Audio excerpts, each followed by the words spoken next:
Hi, I'm Gary Tanguay. Some of you may know me from the world of sports, but while covering the Boston sports scene for 25 years, I also have become addicted to acting. As a sportscaster, I was cast in movies playing newscasters, sportscasters, and then I got into film, and I just absolutely fell in love with it. So I love to talk about it. And currently, I am auditioning for other roles besides newscasters and just hoping for that big break. But there's a lot of rejection in this business, more rejection than in sports television or sports radio or the journalism world that I was in before.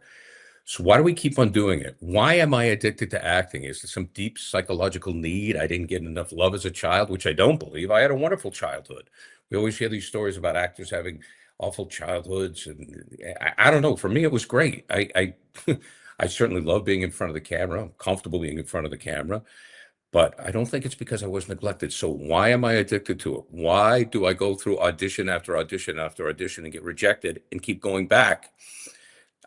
We hear actors go through 50, 60, 70, 80, 100 auditions before they get a role, but they continue to do it. Why? So why are we addicted to acting? And my first guest is Ian Lyons, terrific actor, great guy.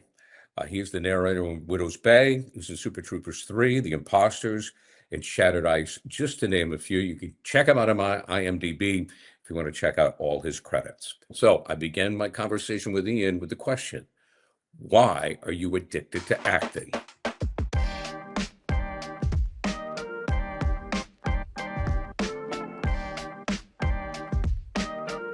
Ian Lyons is our first guest. I'm so excited to have him because this is a guy who I see all over the place. I mean, he's actually doing it. He is living the actor's life. So, Ian, I'm going to start with the first question that I ask everybody. Why are you addicted to acting? Why am I addicted to acting? Because I don't know how to do anything else. Just out of desperation. Though it's sporadic and unpredictable, it is the one thing I know how to make money at. And it's fun. Well, congratulations that you're making money at that. Not always. A victory. I don't want to make it out to something it's not, but no, it's the only thing I can make some money at. Tell us about how you got there, because originally you were a film major. Did you want to be a director? Yeah, I wanted to, I guess, write and direct movies. So I went to film school, went to Emerson College and studied film. I moved to LA and got into production out there. And eventually, people I worked with are like, are you an actor? You should be an actor. I'm like, ugh. But people in my family, my mom was always directing theater. My dad, when I was a kid, was an actor. My brother did Broadway and stuff. So I resisted it. I did not want it, didn't want to be in front of people. And I just got sucked in because production was not fun. Production is hard. You have to be there before the actors. You have to stay there after the actors. You don't get a nice trailer. It sucked. And you don't make a quarter as much money in the amount of hours that you put in. So let's talk about the psychology of it, because I've done some self-examination here. Mm-hmm. I saw a post the other day from an established actor who I've seen in a million things. Mm-hmm. Of course, now I can't remember his name, but I'm always that guy. His post was, I'm 0 for 40 in my last auditions, but I've seen this guy everywhere. So why do you put yourself through the pain of rejection? Well, because it's that excitement. It's that what I love about it is you never know what could be around the corner. There's so much rejection, which was easier to handle when there were more auditions before the strike. But now at this point, it's like, it's fewer opportunities means fewer bookings. But it's that the excitement of not knowing what could happen, because anything could happen. And that's what I love about it. Do you have some psychological need, do you think, with it? No, I mean, I guess there's the element of if I book something, it means I don't suck at it. So maybe obviously it's nice to bring in some money and be participating and helping with the family. So I think in that sense, forget the money. If you were interested in money, you would be on Wall Street. True, but I would suck being on Wall Street. I would not make any money. No, I mean, do I have a psychological need? I don't know if I do. I love the challenge. It's usually the things that scare me most in this business, performance-wise.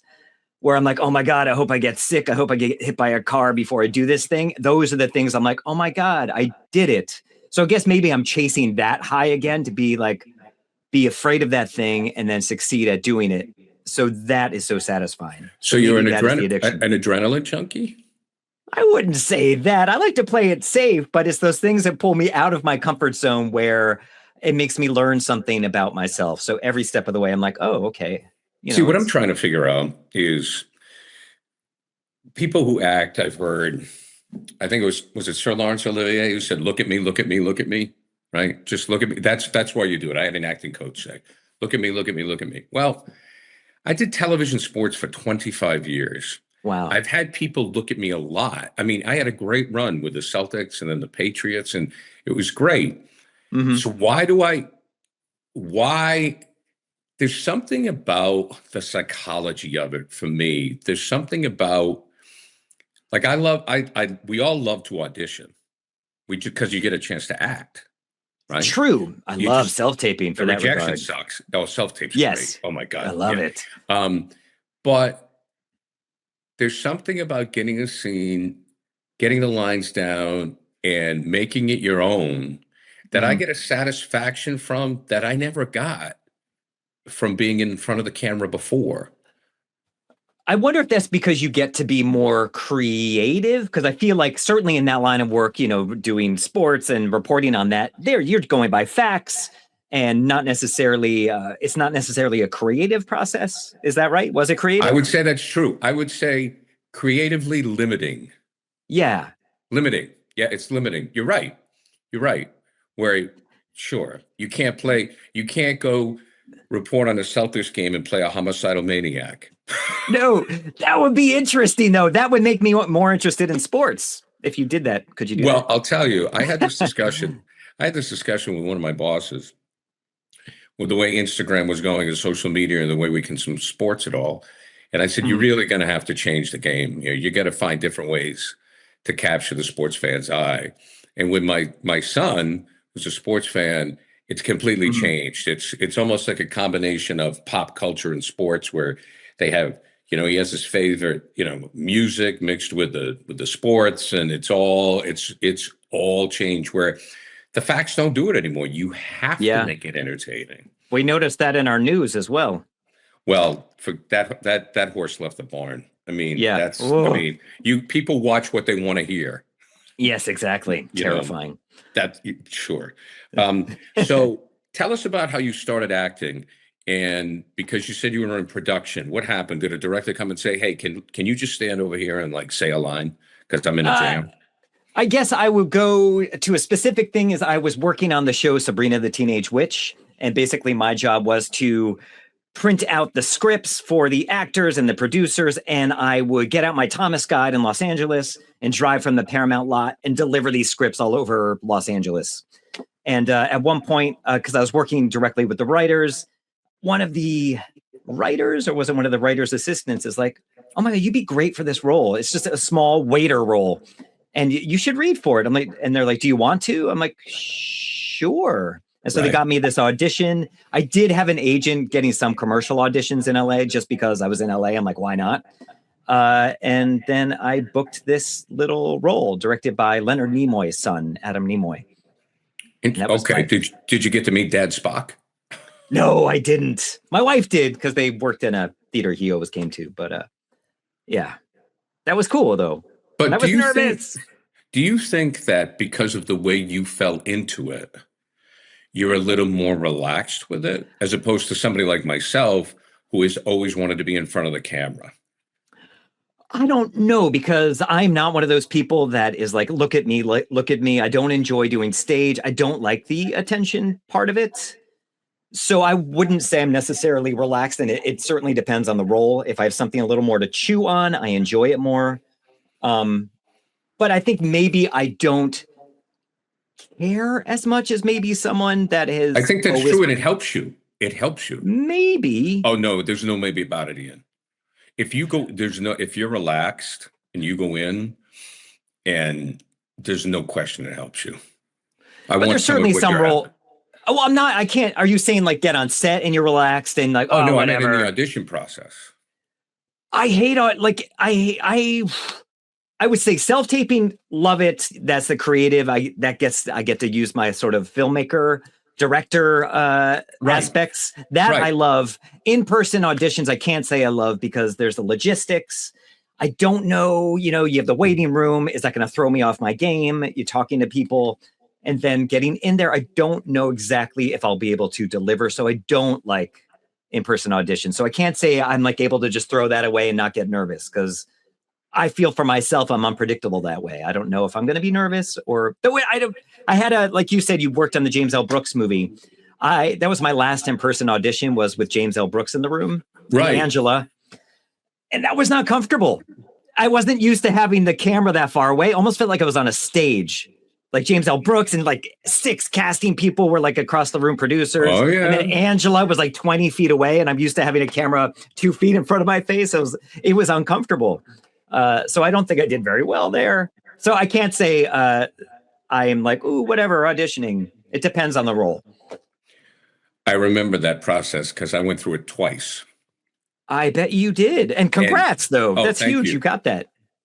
And it was so interesting because uh, probably because I was relaxed because he had me just so people, and Angela is Angela Perry at Boston Casting, who's been great to us all these years. Mhm. Just so people know, when you go into audition, there's a camera, there's a casting person. Sometimes the director's right there, and you got to deliver, and you say go, and you get 1 or 2 shots. Period. That's it. Yeah. But Brooks was like, he had me walk over there, sit down, stand up, do that. He had me do all these crazy things. And I Yeah. was like, and I don't, and I had to do the line, which was the baritone senator, which I had to, make this proclamation in the bar or something. And I had never been through anything like it because he had me do so many things. I think I was relaxed. Yeah. Excuse me. We've heard so many stories, though, Ian, where people who have gone in for auditions, especially when they were more in person, and they went in with Mhm. just a friend and they Yes. said, oh, why don't you read? They get it because they're just so relaxed. I talked to Owen Burke on my show, and he was kind of saying there was a similar situation where it wasn't something he wanted to do, and people were like, "Oh, you should do it." I think he went with a friend, maybe, and then he read for this role, and he booked The Town. Is that yeah? It was The Town got Wow. this huge role, and Right. it ended up being huge for him.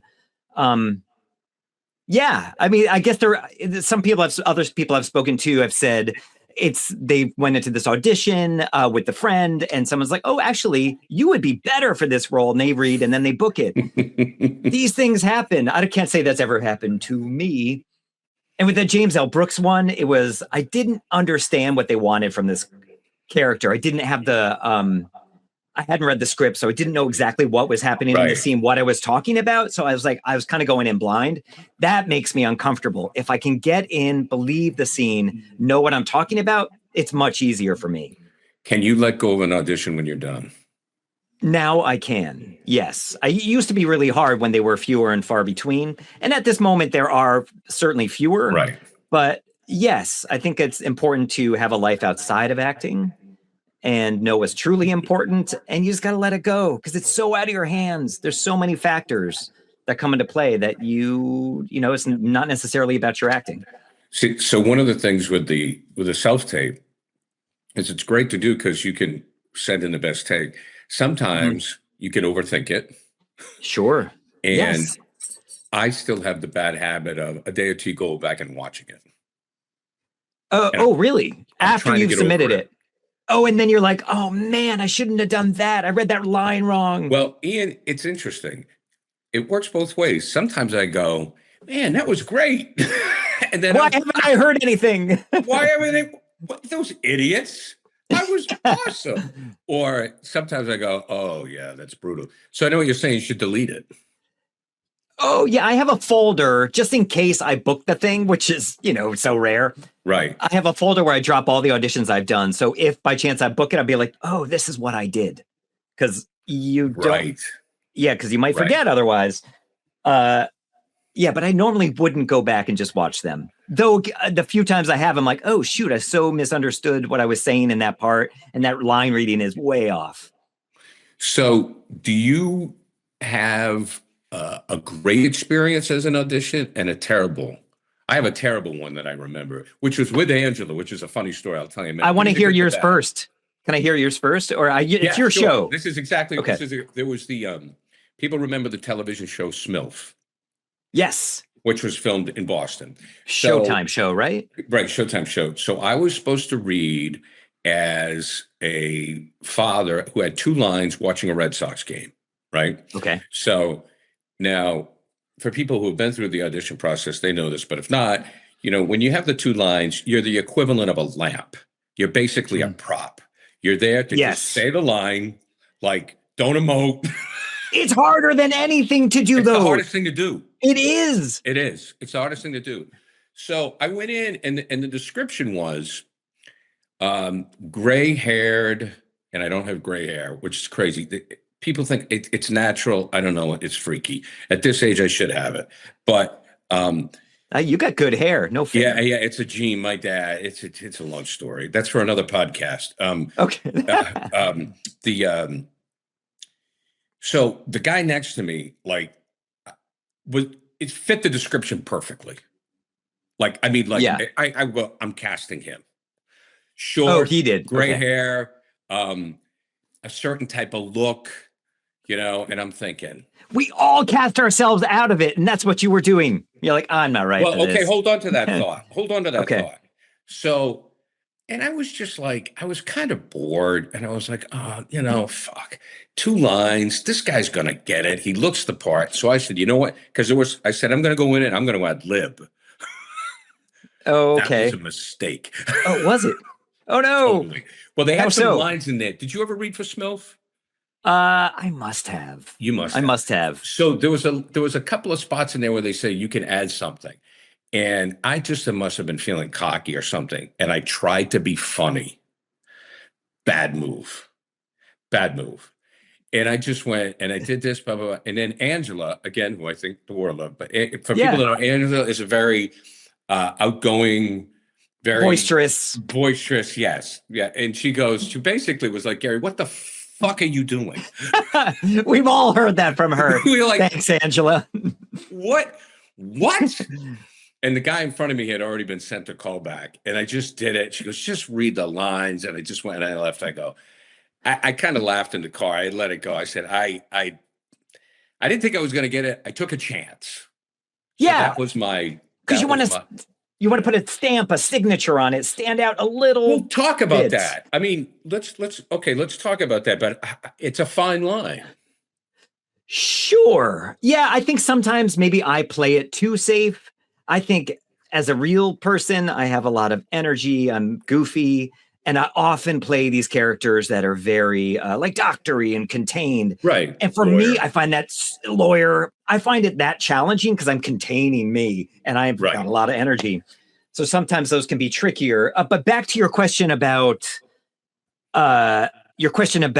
crashing and burning in auditions. I used to live in New Hampshire for a bit and I would commute to New York City for auditions. And this is a two-parter. I went down to New York City. I had young kids at the time, so it was hard to fall asleep sometimes because of the noise. And our little son would sleep in our bed. So that ended eventually when he became 20. But I would take melatonin to fall asleep, knowing I have to get up at 4 to make it to this audition at 11 in New York City. And I went down. I was still numb. Even though I drove, I was fine for driving. But for the audition, I was just like kind of a zombie. Right. But I had this doctor audition. I did pretty well. In the car on the way back, I got a call from my agent saying, they liked your audition. They want to see you for a callback, but never wear the doctor coat again. They don't want to see that, which was fine. So I went back for the callback. And so I turned around. I didn't go back to New Hampshire, stayed at a friend's house. And I crashed and burned. I went into the room and there were just many more people in the room than I expected. Right. I didn't expect a whole table full of the writers and producers. That threw me and I sucked. So I thought I would never read for Strauss's office again, the Law and Order people. Right. So I'm like, I suck. And then out of the blue, so I did not book that, obviously. Out of the blue, several months later, like 8 months later, I got, my agent said they want to bring you straight to callback for this other role for this other episode. I'm like, Right. really? I thought they hated me. He's like, no, they want to see you. I'm like, how'd that happen? He's like, I don't know. They just had you on their list. I'm like, but I have a sty. I've never had a sty in my life before, but I had this huge sty in my eye, super self-conscious. I'm like hiding in my house. I don't want anyone to see me. Not that I'm like super like, oh, my looks, but it's all, Well, it's acting. like a bump. It's acting. There's a bump on your eye. And so they brought me straight to callback. I have never crashed and burned so bad in an audition in my life. And that time I was like, they are done with me. I think they may have been done with me for a little while, but they did bring me in. I did book them eventually, but that was so uncomfortable. I lost my lines. The director's right there with me, and she's being so encouraging. And she's like, "Oh no, try it again this way. It's okay. We all like lose our place," but it was so bad. And the worst, like the more I messed up, the more I messed up. Right. That would be my worst. The one with the sty. Oh, it sucked. Do you? Don't you believe you have to go through that? Well, I guess it is the experiences that go well after that seems so extraordinary and wonderful that you realize, okay, I don't suck. It was just they got me on the wrong day. I was in the right headspace for that audition. So I think in that sense, it makes the good things all the greater. Well, I think so. I mean, speaking for myself, one of the challenges I had is when I first would go in, because when I started in television, the idea was to talk to people in the back of the studio, like theater. Okay. So it was like, you got to project, like, tonight in sports, the Celtics. So like, I remember the first time I read for, my God, I forgot her name. Maura Tai. I read for Maura Tai. Okay. And she's like, why are you yelling? Well, were you like, I was told to do that, or? No, it's just because when you're in television or radio, you project. Like, yes. You would say like, oh, I got you. Okay. You're like, tonight the Celtics are going to take on such and such and they'll be back. Now it's changed a little bit with podcasting and so forth. But for television, it's much more like I've had acting teachers say, tone it down, dude. Go to especially sports. They're always like so energized. Right. Like, so my was like, turn it. Yeah. My first thing would be like, did you see the car? She's like, no. Did you see the car? So I think that you just have to go through these experiences because that's the only way you're going to get comfortable. I just think it's inevitable. I don't know if I've heard of an actor that's gone into their audition and felt comfortable from day one. I guess those people do exist. Yeah, I hope you're right, because I like to think that we all get uncomfortable and have those. I had a commercial audition. I think it was Stephen Colbert that ended up booking this job. It was like for Mr. Goodwrench or something. Yeah. And I arrive. It's one of those auditions that has several people, several different characters. And this guy, Mr. Goodwrench, is going around speaking to all these people saying, have you seen Mr. Goodwrench or whatever? And they're like, okay, they chose me as the hero. In my head, I'm like, oh, the hero. So it's like a superhero. But they meant like you're the lead character. But I went up to each person, have you seen Mr. Goodwrench? And I didn't realize till after my screw up and my misunderstanding of the thing. To this day, I'm still embarrassed about that audition. It was so bad. Well, let's listen. Obviously, you've done some great work. Tulsa King, The Perfect Couple, Law and Order, The Imposters. Also, the narrator on the recent movie series that was just filmed in town. Widow's Bay. Yeah, Widow's Bay. So what was your best experience? Of all my experiences? Yeah, give me some victories. I'd say one of those experiences that took me outside of my comfort zone that was the most rewarding. I've talked about this on my show, so I'm probably overdone it. And this is thanks to Boston Casting and Lisa Lobel. Lisa Lobel really walked me into this, and I was very resistant. But they needed, and in this one, I am essentially off screen. You don't know it's me, but I played twin brothers with David Hyde Pierce in Julia. He's played Julia's husband. Yeah, sure. And he needed someone to play off of. At first, they're like, oh, we'll just get a stand-in to do it. And then he said, or maybe Lisa said, they need an actor. They need someone that's going to act with him. But you'll need to know, or at first I didn't understand entirely. I'm like, I don't want to double for someone. I respect those who do that. But it's in my career, I just want to act and build on my resume. Right. And so I turned it down at first. And then I spoke to my friend, Michael Toe. He's like, do you understand what they're asking you to do? They want you to learn both roles and fully act both characters. So David Hyde Pierce and I would switch roles, change clothes, and then act the same scene opposite each other as the other character. Wow. So in editing, they would make it look like he's just acting with himself. I was so scared of it. But so I went back. Lisa came back to me. She's like, would you consider it if you got principal pay? And I'm like, I mean, yes, I can't say no to that money. And she said, you'll need to know the two characters. They'll need to shave your head. So they shaved all my hair off the top to look like David Hyde Pierce. And I was like, oh my God, I hope I get COVID. This is really challenging to know two characters and play these characters opposite each other immediately and know both lines separately. So I was really nervous of it. And I arrive on set for just meeting David Hyde Pierce. He's like, have you done this before? I'm like, no. He's like, I haven't either. And it ended up being the most rewarding experience. The fact that I could do it, it was just more for myself. I was like, oh my God, I can do that. They seemed really happy. David Hyde Pierce was so lovely. Sarah Lancashire was incredible. And I'm so grateful to Lisa Lobel for giving me that opportunity, talking me into that opportunity, and Michael Toe for putting my head straight. But I would say far and away, that was the most rewarding, though you don't see me on screen at all, other than my shoulders, side of my face. But But what great experience. I mean, that's a terrific experience. Just a couple more questions for you, and then I'll let you go. What is your process for line memorizing? I just learned like a new process. I have a treadmill because I do these other shows where we review, shows. So I get on my treadmill and usually I'll just play a movie in front of my treadmill and watch the movie for our show. But I'll turn off the TV for learning lines now and just walk on the treadmill because that's getting me to do something else to take my mind off of trying to memorize and just read through them. I'll just read through the lines, make sure to read all the directions, read both characters, and start to absorb it. And then eventually I'll record the other characters' lines on my voice memo. That's what I do. That's what I do. Yeah, and then rehearse with that. Give yourself enough space to not stress out about it. And it's pretty quick now. It's not that hard. Yeah, it's interesting because the recording is very good. The recording is very good. There's just I see all kinds of apps and different theories. There's just no shortcut. That's the thing. Like I've said, $49.99, and we'll tell you how to be, quick memorization. And I've looked at it and I go, look, there's just no shortcut. Some people remember lines quicker than others. Anthony Hopkins says I read the script 250 times. I've seen that. Yeah. So there's just no shortcut. Sometimes I've heard you read one line 20 times, then you read that line 20 times, you read the next one another 20 times. There's that. I do kind of build on it like that. Yeah. Yeah. You can do that too. You just have to put in the time. Well, Ian, any advice for people based on your experience?